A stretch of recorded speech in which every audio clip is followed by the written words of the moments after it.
ಅಧ್ಯಕ್ಷರಾಗಿದ್ದೆ. ಅದೇ ಪಿಡಿಒಗೆ DCM sir ಜನಸ್ಪಂದನ ಕಾರ್ಯಕ್ರಮದಲ್ಲಿ ಬಂದಿದ್ದಾಗ ಮುನ್ಸಿಪಾಲಿಟಿಯಲ್ಲೂ ಕಂಪ್ಲೇಂಟ್ ಮಾಡಿದ್ದೆ.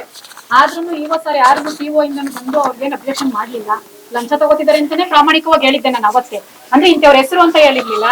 ನಾನು ಕೆಲಸದಲ್ಲಿದ್ದಾಗ ನಾನು ಒಬ್ರು ಅಧಿಕಾರ, ನನಗೂ ಏನೋ ಇಷ್ಟು ಜನಕ್ಕೆ ಒಳ್ಳೇದಾಗ್ಬೇಕು ಅಂತ ನನ್ನ ಗ್ರಾಮದಲ್ಲಿ ನಾನು ಆಸೆ ಪಟ್ಕೊಂಡು ಬಂದಿರ್ತೀನಿ ಸರ್.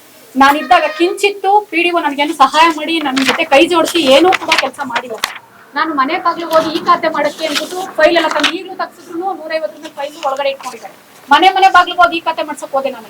ಒಂದು ಈ ಖಾತೆನೂ ಏನೋ ಬಂದವ್ರು ಹೇಳ್ದವ್ರು ಅವ್ರು ಮಾಡ್ಕೊಟ್ಟವ್ರು ಅಷ್ಟೇ ಮಾಡಿದ್ದಾರೆ, ಇನ್ನ ಹಂಗೆ ಉಳಿಸಿದ್ದಾರೆ. ಜನಗಳು ಅವ್ರಿಗೇನಾದ್ರು ಇವಾಗ ಸಾಲ ಅದು ಇದಕ್ಕೆ ಅಂತ ಹೋಗ್ತಾರೆ, ಎಲ್ಲದಕ್ಕೂ ಬೇಕು ಉಪಯೋಗ ಆಗುವಂತದ್ದು. ಉಪಯೋಗಕ್ಕಿಲ್ಲದೆ ಇದ್ಮೇಲೆ ಪಂಚಾಯತಿಲಿ ಇಷ್ಟು ನಮ್ಮ ಚನ್ನಪಟ್ಟಣ ಪಂಚಾಯತಿಗಳಿದೆಯಲ್ಲ ಅದ್ರಲ್ಲೆಲ್ಲ ನಮ್ಮ ಪಂಚಾಯತಿಲಿರುವಂತ ಪಿಡಿಒ ಬೇರೆ ಎಲ್ಲೂ ಸರ್ ಕೊಡ್ಬಾರ್ದು. ಇಂಥ ಪಿಡಿಒ ಬೇಡವೇ ಬೇಡಿ ಸರ್. ಅದನ್ನಂತೂ ಕೈ ಮುಗಿದು ನಾನು ಕೇಳ್ಕೊತೀನಿ. ಅವ್ರನ್ನ ನಾನು ಹೋದ ಒಂದು ವರ್ಷದ ಹಿಂದೆನೆ ಟ್ರಾನ್ಸ್ಫರ್ಗೆ ಅಂತ ಡಿಸಿಎಂ ಹತ್ರ ಲೆಟರ್ ಕೂಡ ತಗೊಂಡ್ಬಂದಿದ್ದೆ. ಆದ್ರೆ ಅವರು ಈಗ ಕ್ಷಣಿಕವಾಗಿ ಬಂದಿರೋದು ಮಾಡಕ್ಕಾಗಲ್ಲ ಅನ್ನೋ ಉದ್ದೇಶದಿಂದ ಇಲ್ಲೇ ಉಳ್ಕೊಂಡಿದ್ರು. ಆದ್ರೂ ಲೋಪದೋಷ ಬೇಜಾನ್ ಮಾಡಿದ್ದಾರೆ ಸರ್. ಇವಾಗ ಮಾಜಿ ಅಧ್ಯಕ್ಷ ಹೇಳ್ದಂಗೆ ಬೇರೆ ರೀತಿ ಎಲ್ಲ ನಾವಿದ್ದಾಗ ಕಂದಾಯ ವಸೂಲಾತಿ ಮಾಡಕ್ ನಾನೇ ಕರ್ಕೊಂಡು ಹೋಗಿದ್ದೆ. ಆದ್ರೂ ಕಂದಾಯ ವಸೂಲಾತಿ ಮಾಡಿ ಬಿಲ್ಲು ಗಿಲ್ಲು ಈ ತರ ಏನು ನಮ್ಗೆ ಲೆಕ್ಕಾಚಾರ ಏನು ಕೊಡ್ತಿರ್ಲಿಲ್ಲ. ಅಂದ್ರೆ ನಮ್ ಕಡಿಮೆನೆ ಯಾರು ಕರೆದ್ರು ಸಿಬ್ಬಂದಿಗಳನ್ನ ನಾನ್ ಕಲ್ಲಾಪುರ ಗ್ರಾಮಕ್ಕೆ ಕರ್ಕೊಂಡೋಗಿ 25,000 ರೂಪಾಯಿ ಕಲೆಕ್ಷನ್ ಮಾಡ್ಕೊಂಡು ಖರ್ಚು ಏನಿದೆ ನಾವೇನ್ ಕೆಲಸ ಮಾಡ್ತಿದ್ವಿ ಅದು ಖರ್ಚು ಬಾಕಿ ಏನಿದೆ ಅದನ್ನೇ ಮಾಡಿದೀವಿ. ನಾನು ಇಲ್ಲದ ಮೇಲೆ ಇವಾಗ 3 ಲಕ್ಷ 4 ಲಕ್ಷ 5 ಲಕ್ಷ ಹೇಳಕ್ಕಾಗಲ್ಲ, ಅದಕ್ಕಿಂತ ಮೇಲ್ಪಟ್ಟು ಕಂದಾಯ ವಸೂಲಾತಿ ಮಾಡಿದ್ದಾರೆ.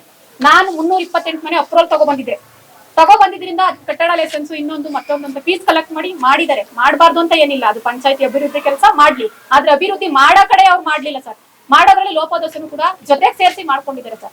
ಅದನ್ನ ಒಂಚೂರು ಇಒ ಸಾಹೇಬ್ರು ಕೇಳ್ಕೊಳ್ಳೋದೇನಂದ್ರೆ ಕೈ ಮುಗಿ ಕೇಳ್ಕೊತೀನಿ. ನಾನು ಹೋದ ಸಾರು ಕೂಡ ಹೇಳಿದೆ, ಬಂದು ಪಂಚಾಯತಿ ಬಾಗ್ಲಿಗೆ ಇಲ್ಲೇನೋ ಅಕ್ರಮ ಏನ್ ನಡೀತಿದೆ ಅವ್ರ ಕಣ್ಣು ಮುಂದೆ ಬಂದು ನೋಡಿ ಅದೇನಾರ ಇದೆ ಅಂತ ಪರಿಶೀಲನೆ ಮಾಡಿ ಅವರೆಲ್ಲರೂ ಬೇರೆ ಕಡೆ ಅರಿವು ಹಾಕ್ಲಿ, ಇಲ್ಲಾಂದ್ರೆ ಸಸ್ಪೆಂಡ್ ಅನ್ನು ಮಾಡ್ಲಿ. ನಮ್ಮ ಪಂಚಾಯತಿ ಹೆಸರು ಉಳಿಬೇಕು ಅಂತ ಸರ್ ಕೇಳ್ತಾ ನಮ್ಮ ಮಾತು ಮುಗಿಸ್ತೀನಿ.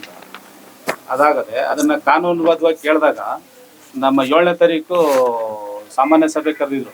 ಸಾಮಾನ್ಯ ಸಭೆ ಕರೆದು ಆ ಸಭೆಗೆ ನಾವು 10 ಜನ ನಮ್ಗೆ ಲೆಕ್ಕ ಕೊಟ್ರಿ ನಾವು ಬರುವುದು ಲೆಕ್ಕ ಪರಿಶೋಧನೆ ಆದ್ಮೇಲೆ ಅಂತ ನಾವು 10 ಜನ ಗೈರಾಗಿದ್ದು.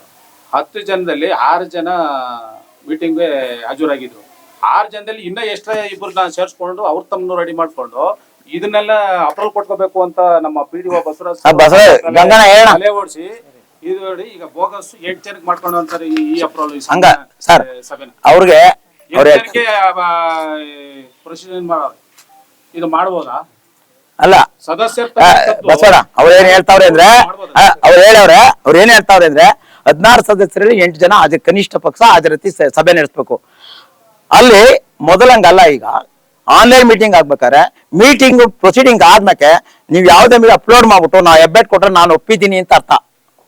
ಹೆಬ್ಬೆಟ್ಟು ಎಲ್ಲಾ ಸದಸ್ಯರು ಹೆಬ್ಬೆಟ್ ರಿಜಿಸ್ಟರ್ ಆಗಿದೆ, ನನ್ನ ಹೆಬ್ಬೆಟ್ಟ ರಿಜೆಕ್ಟ್ ಮಾಡ್ಬಿಟ್ಟು ನಿಮ್ಮ ಹೆಬ್ಬೆಟ್ಟ ಹತ್ತು ಕೊಟ್ಕೊಂಡು ಪುನಃ ನಾನು ಬಂದಿದ್ದೀನಿ ಅಂತ ನನ್ನ ಹೆಸರಲ್ಲಿ ಬೋಗಸ್ ನಕಲಿ ಹೆಬ್ಬೆಟ್ಟ ಸೃಷ್ಟಿ ಮಾಡ್ಕೊಂಡು ಹಾಜರಾತಿ ಕೊಟ್ಟವ್ರೆ. ಹೇಳಪ್ಪ ಗಂಗಾಧರ ಮೂರ್ತಿ ಕೊಡ್ರಿ ಅದೊಂದು